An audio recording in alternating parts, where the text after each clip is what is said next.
to come down the wicket too much so far.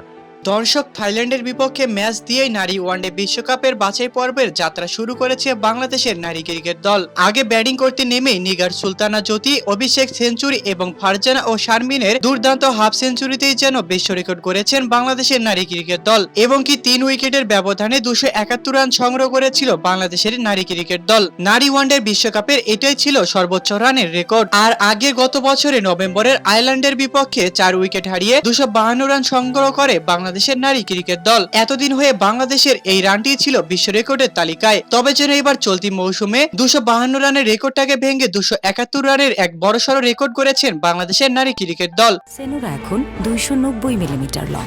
Senora long, heavy flow, কোনো ব্যাপার না। তবে মাঠে নেমে শুরুটা ভালো করতে পারেনি বাংলাদেশের নারী ক্রিকেট দল। দলীয় 15 রানের মাথায় পেভিলিয়নে ফিরে যান ইসমা তানজিম। থাইল্যান্ডের পানির মায়ারের বলে পেছনে খোঁচা মেরে কিপারের হাতে বল তুলে দেন এই ইসমা তানজিম। এরপর আবার মাঠে 158 রানের পার্টনারশিপ গড়ে যান ফারজানা ও শারমিন।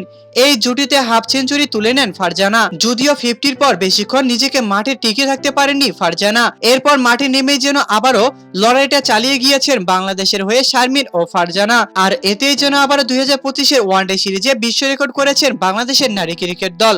তো দর্শক, বাংলাদেশের নারী ক্রিকেট দল কি থাইল্যান্ডের বিপক্ষে ম্যাচ জয় করে বিশ্বকাপের বাছাই পর্বটা নিশ্চিত করতে পারবে? তা আপনাদের কাছে কি মনে হয়? অবশ্যই আমাদেরকে এই বিষয়ে কমেন্ট করে জানাতে একদমই ভুলবেন না। ধন্যবাদ।